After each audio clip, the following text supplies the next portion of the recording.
My family stole $17,000 in my name to throw a lavish engagement party for my brother and my ex, so I turned their celebration into a shocking downfall that left everyone silent. I was standing there, front door barely closed behind me, keys in my hand, backpack slung over one shoulder, staring into my childhood. Backyard now covered with streamers, rented white chairs, a massive tent, and over 100 people clapping at me. Or so I thought, until I turned and saw the banner, he asked. She said yes. Underneath it, my brother Mark, down on one knee in a photo printed 10 feet wide, holding a ring in front of Alyssa. My ex, my actual ex. Not a high school crush, not a casual date, real. We lived together for 2 years, thought we'd get married, ugly breakup type of ex. My mouth went dry. The cheap Bluetooth charger I'd driven 25 minutes to pick up suddenly felt like a joke. Like I'd walked onto a stage in a dream, naked and confused. Then Mom appeared beside me. She was smiling, beaming, her voice warm, fake as ever. "It's your brother. He's engaged to Alyssa," she said, like I was supposed to cheer, like this was something we'd all laugh about someday. I just stared at her. She leaned closer, voice lower, more intimate, as if offering a gift. "Oh, and we took a $17,000 loan in your name to cover the engagement party. Consider it our gift to them, from you." I didn't respond. I couldn't. Something behind my ribs cracked, not audibly, but I felt it. Like some part of me that had bent too far for too long had finally given out. People were still cheering. Someone released confetti. A woman I didn't recognize was taking selfies with Alyssa. Mark was laughing. Alyssa saw me and looked away. I didn't scream. I didn't throw anything. I didn't even walk forward. I just stood still. Then I reached into my pocket, unlocked my phone, tapped twice, and said, "Check your phones right now." 12 minutes later, every single one of the 102 guests had received a file. By minute 15, the backyard was silent, and that was only the beginning of the silence. I didn't even stay to watch the fireworks. I walked past the catering trays, the champagne tower, the slideshow of their love story playing on a projector near the tool shed. I walked through the crowd as people started checking their phones, first confused, then disturbed. I didn't run. I didn't need to. I had done my part. Now it was their turn to flinch. The file I sent, a PDF titled simply, "How I Lost a Fiancé and $17,000, a cautionary tale," contained screenshots, messages between Mark and Alyssa from while we were still dating, Venmo receipts, a spreadsheet of party cost billed under my name, the loan paperwork, and even a voice memo. Alyssa saying, "He'll never find out. He's too busy being useful." Useful. That's what I'd been to this family. A function, a tool, not a person. You want the whole story? Fine. Here's how we got here. I was the oldest, the fixer, the go-to guy. When the water heater exploded in Mom's house, I paid. When Mark crashed his car in his sophomore year, I signed the loan for his new one. When Dad's business tanked, I floated them $6,000 until next month. That month never came. I never said no, not once. They took that as consent. Mom would smile sweetly and say things like, "You know how much this means to us," like I was part of their us. Dad would grunt and mumble something like, "You're the only one who understands responsibility." And Mark, he didn't even thank me. He'd slap my back and say, "You got me, bro." Right. The tipping point started 4 months ago. I had just moved into a new apartment, the first place that was truly mine. Clean walls, real furniture, plants I hadn't killed yet. I invited the family over for dinner. Nothing fancy, just pasta and red wine. Only Mom showed up, late, sat for 10 minutes, barely touched her plate, then asked if I could co-sign something real quick. A $12,000 personal loan. "Nothing big," she said, "for Mark's business."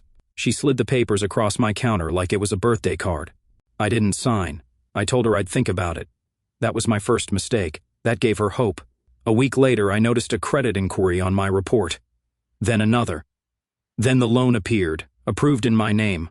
I confronted her on the phone. "Why would you do this without asking?" Her voice changed in a second from soft guilt to sharpness. "You said you were thinking about it. That means yes, we needed it.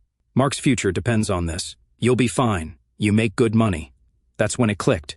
They didn't see it as theft. They saw it as redistribution. I stopped answering their calls after that, started digging, requested my full credit file. That's when I found the second loan. $17,000 for event planning services. The payment memo said it all. Engagement celebration, property backyard. I thought I was going to vomit. I hadn't spoken to Alyssa in over a year. We'd ended quietly. She said she needed space, that she wasn't ready, that it wasn't me, it was timing. Turns out it was me. Or more accurately, it was Mark. I don't know how it started. I don't care. What mattered was the date stamps in those messages. She texted him the day after she left our apartment, called him baby a week later. She never even blocked me. She just moved on like I was a couch she didn't want anymore, and they all knew. The text made it clear. Dad had offered to help Mark buy the ring.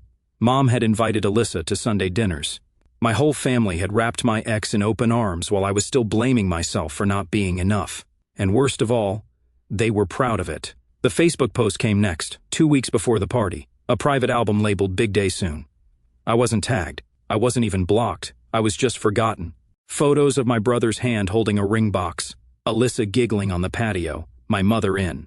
The background with a clipboard and that smirk she only saves for holidays and betrayals.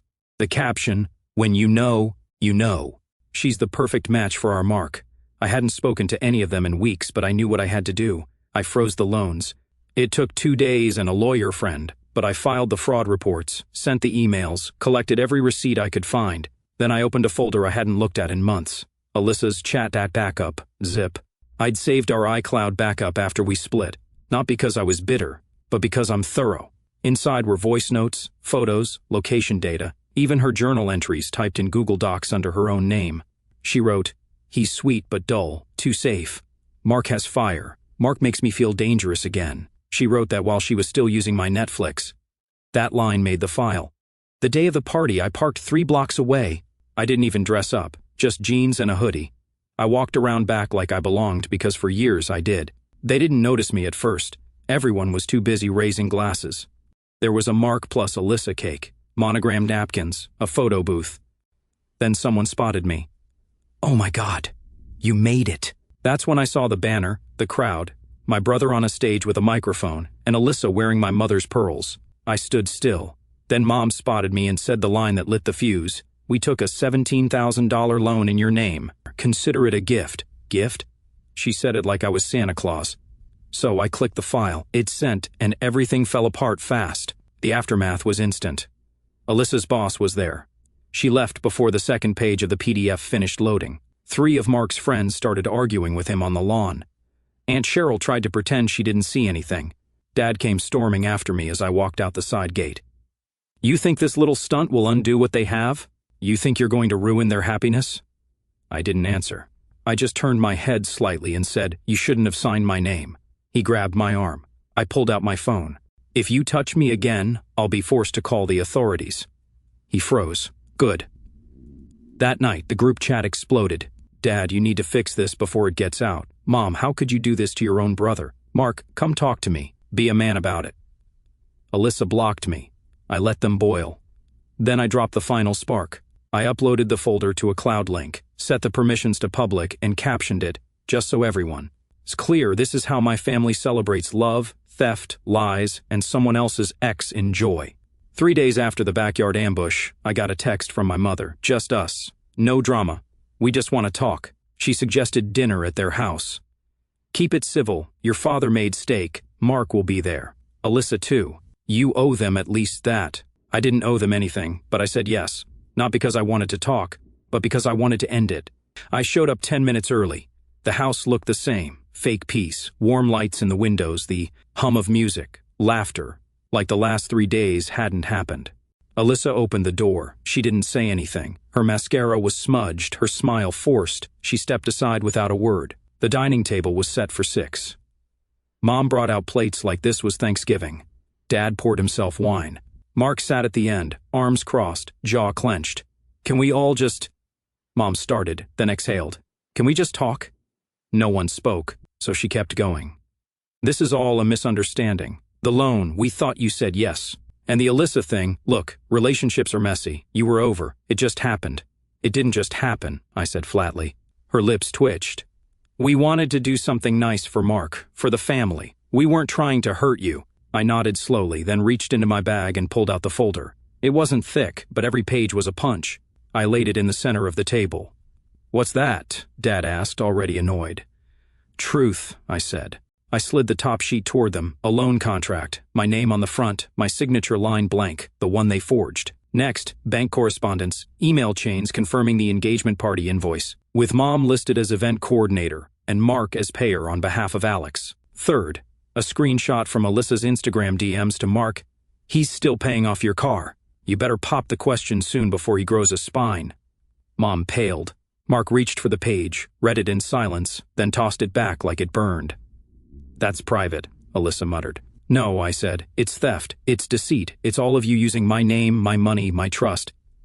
Okay, Dad growled. So what, you want revenge? You want to humiliate us in front of everyone? You did that already. No, I said. I want accountability. Then I dropped the photo. A security cam still from a bank branch. Dad at the counter submitting paperwork with my SSN.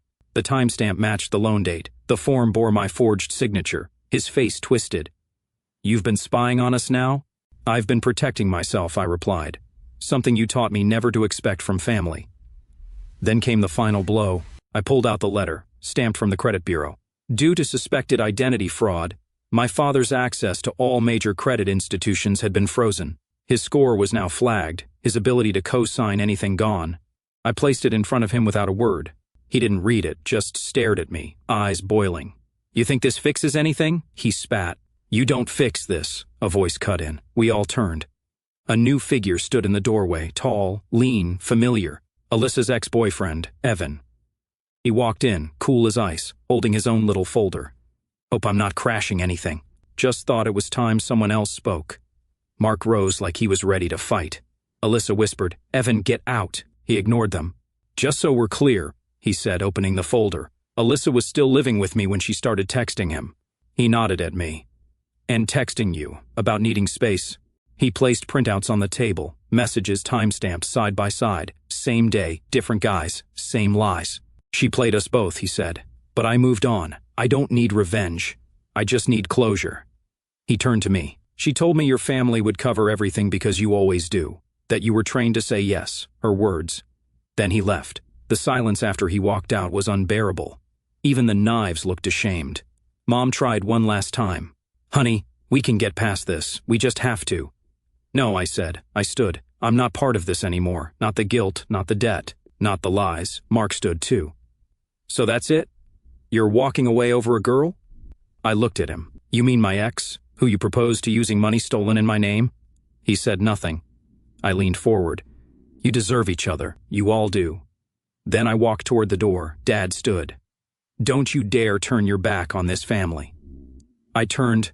I didn't, I said. You turned yours. I just finally noticed. I walked out, and this time, no one followed. I walked into the kitchen of my apartment, quiet, clean, untouched by anyone else's mess, and deleted every single voicemail from the night before, 36 missed calls, 12 texts, all variations of the same plea. Talk to us. You're still our son. We didn't mean to hurt you. And then the final one from Mark. She's gone. I hope you're happy. I didn't reply. I made coffee, black, no sugar, bitter enough to match the mood. That day, I didn't go to work. I went to the bank. The account my parents had been using, siphoning from quietly through link transfers, was closed. I started a brand new one under a new entity, not just for security, for symbolism. That evening, I called my lawyer friend again. You remember that trust my grandfather mentioned? Yeah, I want out of it. You sure? I'm not here to inherit anything. I'm here to detach. He understood. The next week, all ties were severed. No more shared credit. No co-signed anything. No legal liabilities. My financial fingerprints were wiped from every system they had access to. I didn't tell them. They'd find out when the next emergency came. I changed gyms, changed grocery stores, canceled every subscription I'd once shared with any of them. Netflix gone. Spotify deleted. Even my Amazon Prime account, the one I knew they still used for family orders, shut down. Then I did the final thing. I moved. Not far, just enough. I'd been eyeing a place uptown for over a year, a top-floor corner loft. Exposed brick, full light, key code access, underground parking. I signed the lease the same day I got the text from Mark. She's gone. Good. Let them handle whatever came next. I was already gone. 3 days after the move, someone knocked on my old apartment door. It was Dad. My old neighbor called me. There's a guy here pounding the door like it owes him money. I never responded. 2 days later, it was Mom. She left a note on the old welcome mat, just one sentence. Please don't do this. I didn't. They already had. I spent the next month rebuilding everything in silence. I finally took the trip I'd been postponing for 3 years. No Instagram stories, no updates, just me, a cabin in the mountains, and a book I never finished. When I got back, 2 emails were waiting for me. One from a private investigator I'd quietly hired. Dad had tried to apply for another small business loan, rejected, flagged for fraud. The other was from my grandfather's lawyer. The trust was restructured, my portion no longer accessible by any other family member. The clause that allowed shared access in times of emergency was gone. It wasn't revenge, it was insurance. Weeks passed. I didn't hear from them. But then Megan, Alyssa's older sister, found me. She showed up at the building lobby. "I'm not here to fight," she said. "I just want to tell you something." I hesitated but let her in. We sat on the small sofa by the elevators. I didn't offer her water. She didn't expect any. She looked down at her phone, then at me. She left the state. Alyssa moved back with her mom in Ohio. I didn't ask why. "She blamed you," Megan continued. "But I know better. I know what she did, what they did." I still said nothing. Then Megan said something that made me pause. She said she thought you'd never fight back, that you were too passive, too desperate to be loved. I nodded. She was right. Until I wasn't, I said. The next day, I walked into a notary's office. I signed over the old family car I still technically owned, the one Mark drove, and donated it to a veteran charity. They picked it up the same afternoon. I didn't tell him. I figured he'd notice when the car was gone. Maybe that's when reflection starts. When Mom tried to re-access the family health insurance portal, surprise, I wasn't the listed sponsor anymore. They'd need to figure it out themselves now. Every quiet click of disconnection was a brick back in place. I wasn't loud, but I was permanent. It didn't end with screaming. It ended with silence. They faded from my life in slow motion, still calling, still pleading, still pretending I was just being dramatic. But I wasn't angry anymore. I was free. I never went back. Not for holidays, not for funerals. Not even when Aunt Rachel sent a message that things have calmed down. There's a difference between letting go and giving permission to come back. I wasn't doing either. I deleted every photo that had their faces. Blocked every cousin who sent me just checking in texts, the kind of check-ins that only come after rumors. No more. Maybe one day. No more. No more family. No more guilt in a glass jar. Some people think revenge is a loud thing, a scream, a fire, a wrecking ball, but sometimes it's quieter, colder, more permanent, like walking past the bakery your dad loved and not flinching, like seeing your brother's name on a missed call and not even bothering to delete it, like remembering how your mom said, "We're still your parents," and realizing that biology is not a currency. 2 months after I vanished, I got a letter, a real one, envelope, stamp. From my childhood dentist's office, "Your appointment has been canceled. Your family removed you from the insurance plan." I laughed. It was the last thing they could take from me. So I made an appointment myself. New provider, new address, new everything. When the receptionist asked if I wanted to list an emergency contact, I said, no. Then I thought for a second, actually list this. I gave her the name of my lawyer. 6 weeks later, I opened my garage and smiled.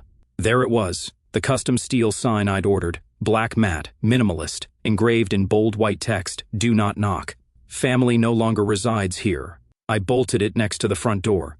Not because I thought they'd show up again, but just in case they forgot who I am now. I'm not the emergency contact. I'm not the safety net. I'm not the charger they forgot until the battery died. I'm not the fool who makes other people's dreams affordable. I'm the ghost of every boundary they broke, now rebuilt with steel and stone. And the next time they think about using my name, they better ask a banker.